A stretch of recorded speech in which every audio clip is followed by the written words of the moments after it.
Okay, so this is part 6 of Who the Fuck Did I Marry? So, where we left off. So, obviously, my doctor had called and told me there was no heartbeat, the pregnancy was not viable at that point, and I was cramping and spotting at work.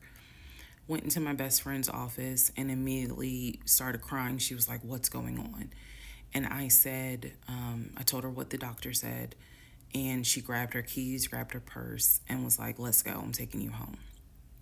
On my way home, I called my boyfriend and told him what the doctor said. And he was like, "I'll meet you at home." So he was coming from Duluth, went straight home. And so about 24 or 48 hours later, I had a doctor's appointment. And my doctor gave me 3 options. First option, let everything happen naturally. Your body will expel the fetus on its own. Second option, you can take a pill which will induce expelling the fetus at home. The pill basically will cause you to contract and expel. The third option was to go into the hospital and do a D&C. I did not want to do a D&C because I did not want to be in a hospital with COVID going on. And for whatever reason, I did not do the option of let it happen naturally. So I chose to do the pill.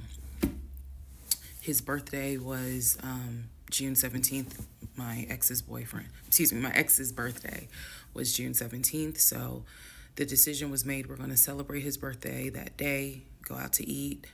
And then that night I would take the pill because we both were off from work the next 2 or 3 days. So went out to eat to try to celebrate as best we could, and then took the pill that night. That night was the most traumatic, excruciating pain I've ever put my body through. I do not recommend any woman, if prayerfully you don't have to go through that, but I don't recommend taking that pill. If you don't have to, don't do it. I spent the whole night in the bathroom just crying in so much pain. They gave me a narcotic. I couldn't take it because I found out I was allergic to it. So it was causing me to like projectile vomiting. And it was a mess. So, and he was right there. You know, he was scared that he needed to take me to the ER. But in the morning, the pain kind of subsided. So about 72 hours later, I had another doctor's appointment where the purpose of this appointment was to do an ultrasound to see if everything had passed. Everything did not pass. So because of that, my doctor was like, we're going to have to do a D&C. My D&C was scheduled for the first week of July. My boyfriend, my ex, was going to take me. That was always the plan. 2 days before my procedure, he comes home and tells me that he is up for a promotion. He's up to be promoted to VP.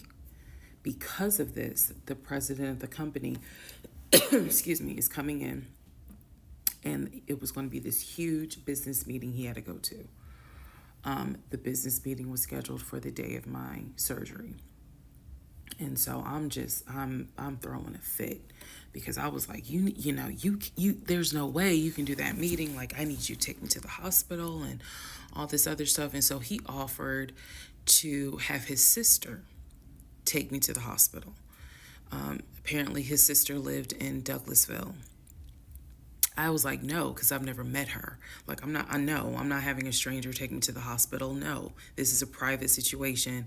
I don't want to do that, blah, blah, blah. So my aunt had offered to take me. And then my friend who took me home from work had offered to take me. So at that point, we get into an argument because he's like, my sister is, you about your family, so why can't she step in? And I was like, nah, because I don't know her. Period. I don't know her. So my friend offers to take me to the hospital because I was all distressed that he's saying he has a business meeting and he can't take me. So I remember being on I-75 on the connector on the phone with her crying because I was so embarrassed that he wasn't going to be the one to take me and that I was needing to rely on someone else to take me to the hospital in order to get a D&C done. And she was really great. She was like, girl, this is why you have a village. Like, it's okay. Things happen. The world is crazy right now. I will take you. You're going to be okay. So he did not take me to the hospital for my D&C. My friend did. She could not stay because of COVID protocol. So when they wheeled me into pre-op after I got checked in, I texted him and was just letting him know, hey, here's the update. I'm about to, I'm in pre-op. They're going to get me prepared to go back to the surgical ward or whatever. And the response I got was from his new executive assistant named David. Now, when he told me he was up for the promotion, he did tell me that part of getting this new job would be that he would get an executive assistant named David. And he did tell me, I'm going to make sure that I inform David if you get a text from this number, meaning from me, pull me out of the meeting because, my fiance's having a procedure done and I'm picking her up. So it's important that you come get me if it's something serious. So I text him. David responds. He said, yeah, Mr. Blah Blah told me that you are having a procedure done. If you need me to get him, I can go get him. He's in a meeting. Just let me know what you need. And I just said, no, don't bother him. I'm just giving an update that they're about to take me back. And David responds and says, I'm so sorry you're going through this. Please let me know if there's anything I can do. So I have the procedure. I wake up and I am now in recovery. I should be in recovery 45 minutes up to an hour and a half. I wake up, first thing I ask, and I remember asking, is where is so-and-so? The nurse who was so sweet, she was like, everything went well. You're doing great. She said, we spoke to your fiance. He's on his way. So I said, okay, I kind of dozed back out, but I could still hear everything that was going on. I just could not keep my eyes open to save my life. So I hear her talk to the other nurse, and that's when she said, Dr. So-and-so called her fiance, and his executive assistant picked up.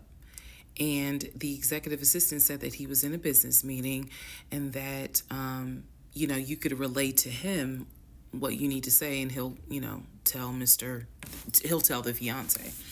And my doctor was like, hell no, HIPAA, I need to speak to him. So apparently my fiance called the doctor back about 30 minutes later, and the doctor informed him she'll be ready to be discharged in about an hour. You can make your way and come pick her up. He said he was on his way. He was on his way from Duluth to Atlanta, which is not a huge distance, but the time of day, one thing about Atlanta, there's always traffic. So he should have been there within the hour. I should have only been in recovery an hour and a half. Let's go to the next part.